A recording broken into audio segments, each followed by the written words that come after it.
やっほ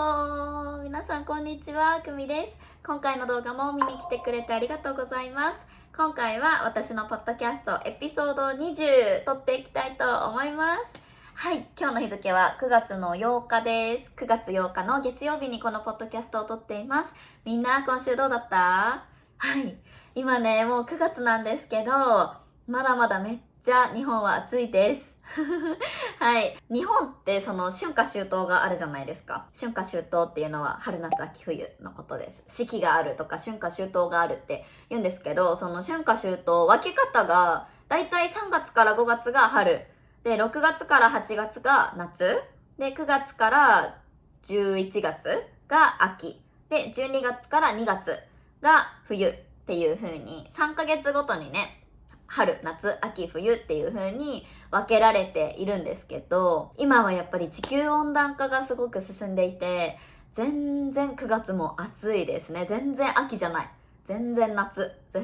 です。みんなまだまだ半袖着てます。で、気温もまだまだ34度とかね、それぐらいまで上がってます。紅葉とかもだから本当10月ぐらいになったらもみじがねバーって綺麗に咲いてたんですけど、やっぱりその地球温暖化の影響があってどんどん紅葉するのが遅くなっていて、最近は11月の下旬から12月頭ぐらいにどんどん紅葉の見頃みたいなシーズンになるかなと思います。なのでなんか日本に紅葉を見に来たいなって思ってる方がいたら、全然10月とか11月の頭に来たとしてももみじ見られないと思うので、それはちょっと頭に入れといた方がいいと思います。で、そんなことは置いといて、私はね、ちょっと今週とか先週とかは、たくさん私の生徒さんがね、日本に遊びに来てくれていて、旅行で来てくれてる学生さんとか、ワーキングホリデーしに来た学生さんとか、留学をね、日本でスタートしに来た学生さんとか、いろんな学生さんに会うことができました。やっぱり対面で会えるとすごい嬉しいね。画面越しでいつもお話ししてるから、なんか初めましてだけど初めましてじゃない感じだよね。初めましてではないか。そう、対面で会うのは初めましてだけど、でもやっぱりいいですね。なんか日本での生活の様子とか、日本でびっくりしたこととか、いろいろ生徒さんと聞いたり、私のおすすめの食べ物を紹介できたりして、はい、とても楽しい日々を過ごしていました。で、今日はですね、お話ししたいテーマがあって、今日は日本の結婚についてお話をしていきたいと思います。なんかさ、私が恋愛に関するポッドキャスト出したじゃん、この前。で、その時に生徒さんといろいろね、恋愛の話から結婚についての話とかもしていった時に、結構海外の結婚式とか結婚の考え方と日本のその結婚についての捉え方が違うなって思った部分とかがあったり、あとは現代の日本の結婚観っていうのもみんなとシェアできたら面白いんじゃないかなと思って、今回はこのテーマについてお話ししていきたいと思います。はい。なので今回も最後まで聞いてくれると嬉しいです。そしてチャンネル登録も忘れずによろしくお願いします。はい。じゃあ早速本題に入っていきたいと思うんですけど、まずですね、なんか私結婚について話しますって言っても私結婚経験者じゃないので、はい、自分自身の経験についてはお話しできないんですが、私が今日話すのはインターネットを見て得た情報だったり、すでに結婚している友達だったり、周りの人たちからの今まで聞いてきたお話とかをまとめていろいろお話できたらいいなというふうに思っています。まず最初になんですけど、なんかすごい一番驚いたのが、日本ってまずプロポーズするじゃん。結婚してくださいみたいな感じでプロポーズするんですね。これは海外と一緒だと思うんですけど、プロポーズしてはいってなるじゃん。でプロポーズが成功しました。でそしたら婚約ってなりますよね。結婚するっていう約束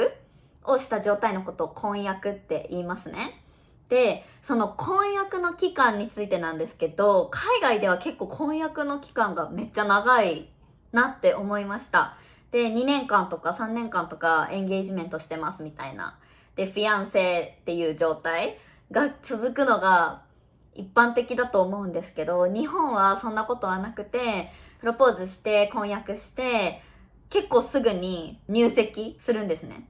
入籍するっていうのは籍を入れること、つまり結婚届っていうこういう紙にお互いの妻になる人と夫になる人の名前を書いて、いろいろ住所とかたくさん書いて、その2人の結婚の承認、第三者がその承認しますみたいな感じで、その人も名前を書いて、そういった結婚届っていう紙を書いて、それを市役所に持って行って、市役所の人がはい OK ってしたら、この2人は正式に夫と妻になるんです。そこで正式的に夫婦になるわけです。夫、妻って認められるの、法的にね。で、この籍を入れること、入籍をするのは結構日本では早いと思います。そのプロポーズをした後にすぐ、一番近い2人のなんか特別な日、記念日とかがあったら、その記念日とかに入籍する人もいるし、あとはなんかカレンダーの巡り的にこの日が一番良さそうだなみたいな、いい日とされてる日に入籍をするっていう感じで、プロポーズした後になんか2年間3年間って婚約の期間をずっと保つっていうカップルは結構少ないと思います。海外に比べてね。で、その正式に夫婦になった後から、大体はなんですけど、奥さんの方が名字も変わって、なんかその旦那さんの名字になって、住民票とかね、全部名前を変える手続きをしたりとかをして、2人で一緒に生活とかも始めて、結婚式がもししたいんだったら、結婚式の準備を2人でどんどんお話ししていって、じゃあ2年後とか3年後ぐらいに結婚式したいねみたいな感じで、それに向けて準備していくんですね。で、結婚式っていうのはもうお互いがすでに正式に法的に夫婦になった状態で、友達とか家族とか今までお世話になった人たちに集まってもらって、私たち夫婦になりましたよみたいな感じで、その私たちの晴れ姿、ドレスとかを着て晴れ姿を見てもらうみたいな式ですね。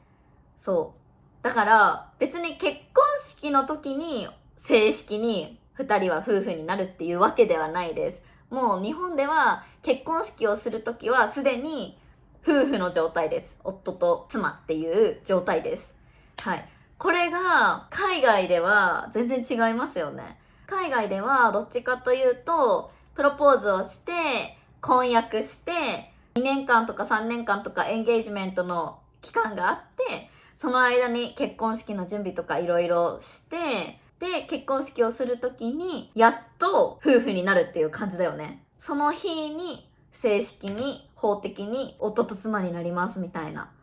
感じですよね。そうだからそこが日本とのめちゃめちゃ大きな違いだなと思って、私それ全然知らなかったんですよ。すっごいびっくりしました。はいだから日本ではその結婚式をする時にはもうすでに夫婦なので、その夫婦になってから結婚式をするまでに大体何年か数年ぐらいかかると思うんですけど、その間に赤ちゃんできて子供がいる結婚式とかも全然ザラにあるんですね。けど海外ではそういうのはあんまりないのかな。日本に比べたら少ないのかなっていうふうに思います。これは香港の生徒さんから聞いたんですけど、日本と同じようにその市役所に行って正式に署名をして夫婦になりますっていう結婚の方法もあるけど、その時はちゃんとウェディングドレスみたいな感じでしっかりドレスを着て市役所に行って署名をするっていうのを聞きました。日本では市役所に行く時、結婚届を出しに行く時はウェディングドレスみたいなドレスアップとかはしないです。もう普通に私服めっちゃ普通の私服で市役所に2人だけで行きますね。基本的には旦那さんになる人と奥さんになる人が2人で市役所に行って、で、市役所に出して、でその受理されるまでちょっと何時間かかかるっていうのを聞いたことがあるんですけど、すぐにはいおめでとうとはならないらしいですね。なんかちょっと時間があって、無事に受理されて正式に夫婦になるっていう感じらしいです。でもそのドレスを着たりはしないですだからなんかいろんな結婚のスタイルがね、国によって違って面白いなっていう風に思いました。結婚の違いについて感じたのはそれぐらいかな。私その今年の5月にアメリカ人の方の結婚式に2つ参加させていただいたんですけど、結婚式のスタイルも結構違いますね。日本ではやっぱりどっちかというと、なんかゲストに楽しんでもらうための会っていう感じなので、なんかね、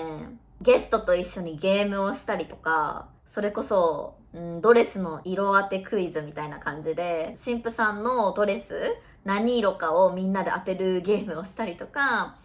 なんか本当に簡単にみんなが楽しめるようなゲームを新郎新婦が用意してくれて、そのゲームをみんなでやって楽しんだりとか、あとはまあお食事を食べるのは一緒ですけど、新郎新婦の手作りのビデオとかを見たりとかね、2人の馴れ初めのビデオとかを新郎新婦が作ってくれて、そのビデオを見たりとか、2人の思い出ムービーみたいな感じのが流れてきたりとか、そういうのが結構一般的なんですけど、海外のそのアメリカのスタイルの結婚式プラスまあ披露宴みたいなのに参加した時に、2人のファーストダンスみたいなのねやってて、めっちゃロマンチックだなって思ったんですけど、日本の披露宴では絶対ないですね。すごかった。ロマンチックでめっちゃ可愛かったです。素敵でした。新郎新婦がみんなのゲストの前で、みんなの前で真ん中でねダンスしてて、めっちゃ可愛いなって思ったんですけど、そこは一番の大きな違いだなって思いました。あとは普通にご飯食べたりスピーチしたりっていうのは日本と同じ感じでしたね。はい。なのでまとめると、海外と日本の結婚の違いですごく感じたのは、まずは日本は結婚式をする日が2人が正式に入籍する日ではないっていうことですね。日本は別に入籍する日があって、その後に結婚式をします。けど海外の国とかではよく聞くのは、結婚式をする日が入籍する日みたいな、国によって違うと思うんですけど、欧米とかでは結構そういうタイプがあるみたいです。で、あと結婚式のスタイルも日本ではどっちかというと、新郎新婦の生い立ちムービーとかね、馴れ初めのムービーを見たり、ゲームをみんなで一緒にするみたいな感じが印象的だけど、海外の結婚式ではファーストダンスがあったり、スピーチがすごいたくさんあるなって感じましたね。あとはその結婚式なんか内容が終わった後、みんなで一緒にうわーってダンスしたりしてて、すごい楽しかったです。はい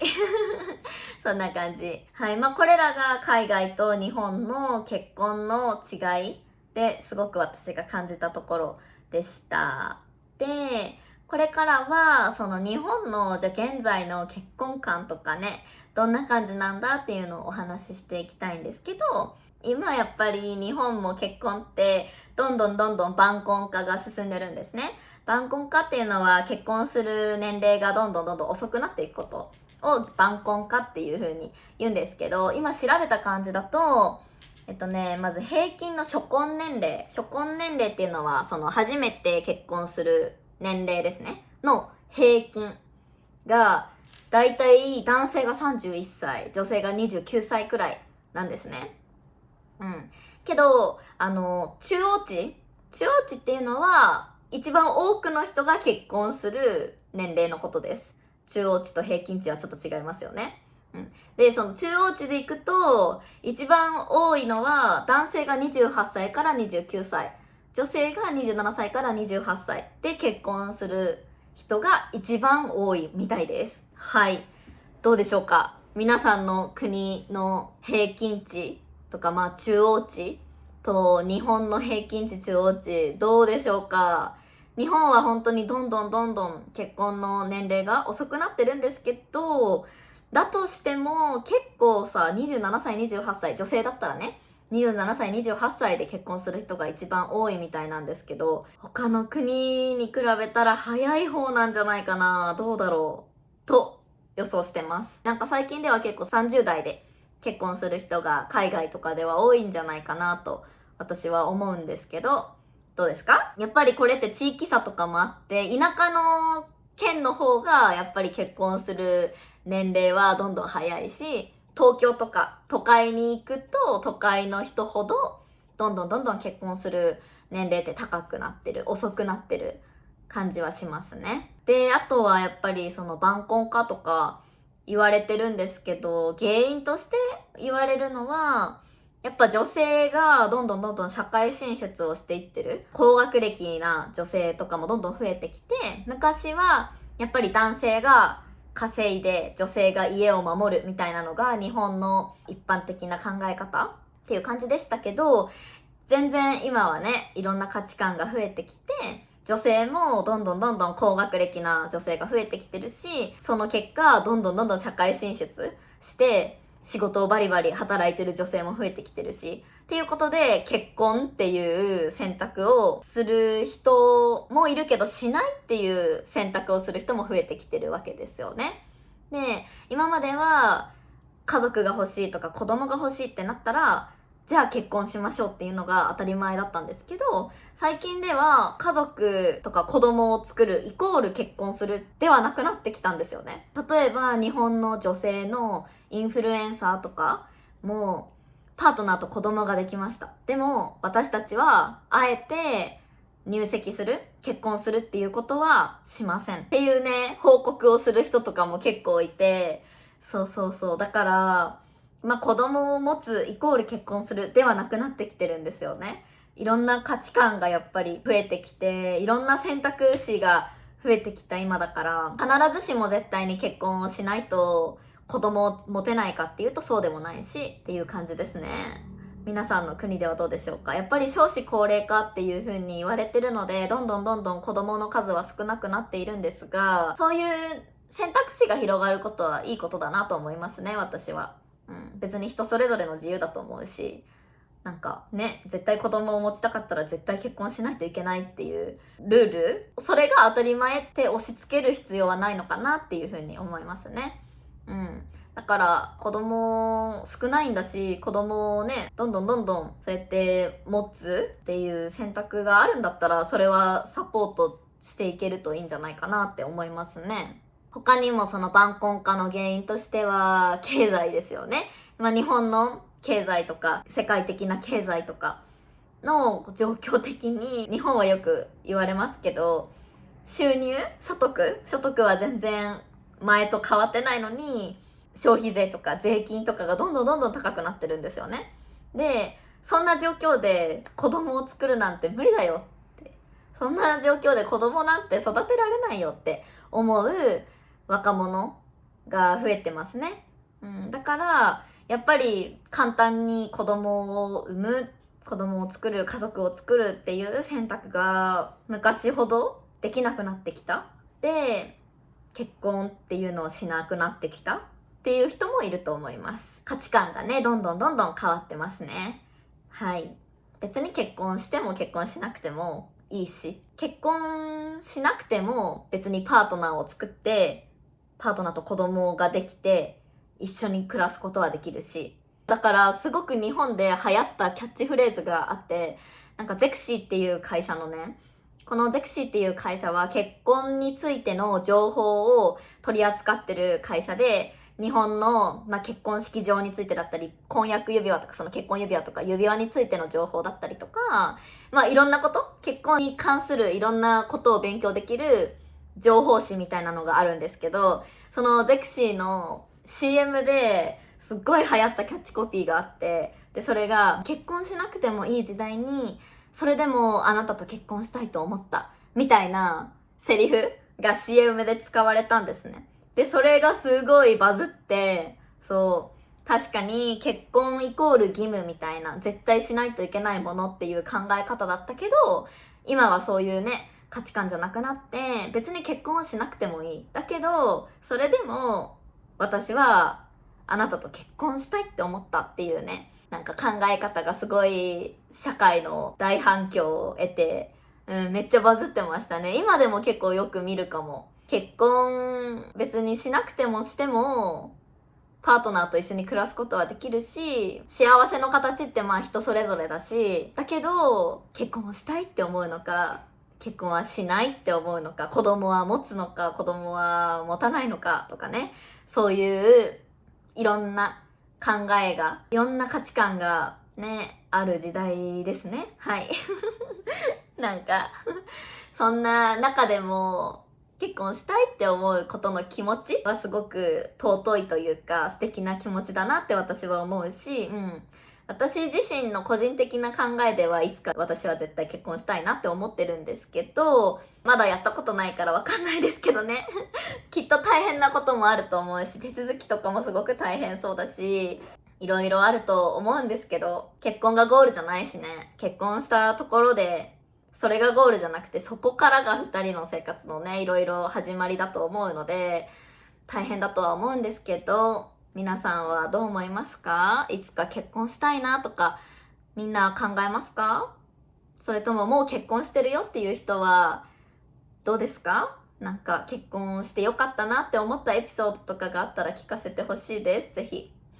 はい。そんな感じかなと思います。今日のお話はどうでしたか？ちょっと難しいお話もあったと思いますけど、最後まで聞いてくれた皆さん、本当にありがとうございます。はい。みんなの結婚観についてとか、みんなの国のね、結婚観と日本の今の結婚観でなんか面白いな、違うなって思ったこととかがあったら、ぜひコメントで教えてほしいです。今回の動画もいいなと思ったら、高評価とチャンネル登録とコメント残してくれると嬉しいです。はい。じゃあまた次の動画でお会いしましょう。バイバーイ。